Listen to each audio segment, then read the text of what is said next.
week's module, I gave you a link to 30 good shots that everyone should know. And they are good shots that everyone should know, but some of them do require a budget bigger than ours. So there are a couple that I really want to focus on, really two of them, because we've talked about the close up, mid range, and wide angle shots.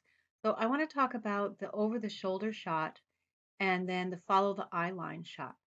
So I've also included this week just a Word document that has kind of like a rundown, continuing to talk about how to shoot continuity with one camera and the different types of continuity, continuous sound, spatial continuity.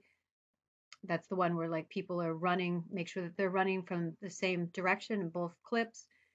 And then the 180-degree rule. So the 180-degree rule is that when you are moving the camera, so let's say if you are shooting one person, you have two people talking, and you move the camera to have an over the shoulder shot.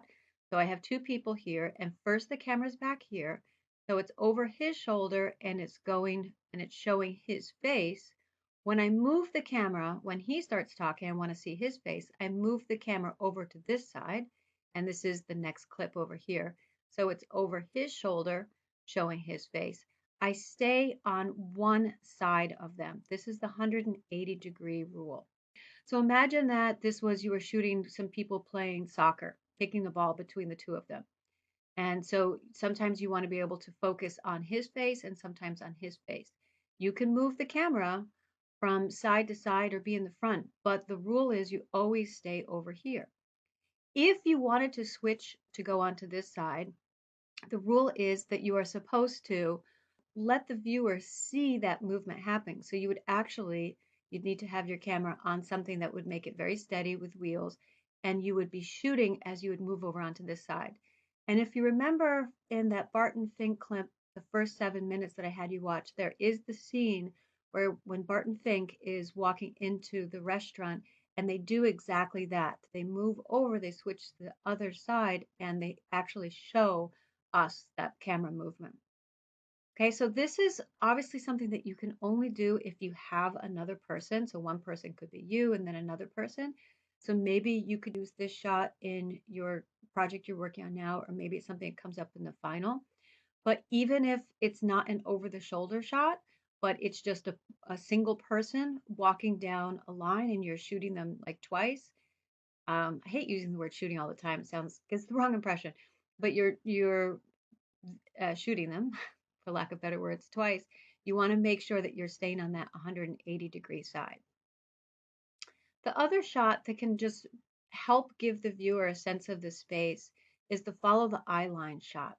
So what that's doing is you're first shooting someone and their eyes are looking in one direction, and then you show us what they saw, but you show it from their point of view. So for example, in this is still on Barton Fink here.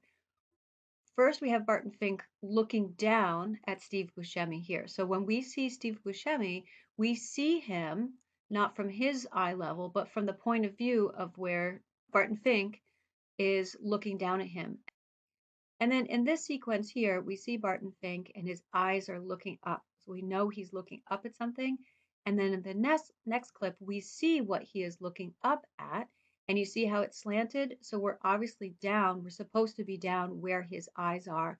So this is his point of view of what he's looking at. We're following the eye line. So this was a past student project I already posted. And I said, take a look at all of his range of camera angles and how he was showing like impatience with his jump cuts. And we can go back to this because it also has a really good example of what I was just talking about following the eye line.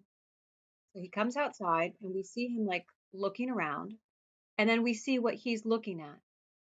We see him look down, and then we see again what he was looking at from his point of view.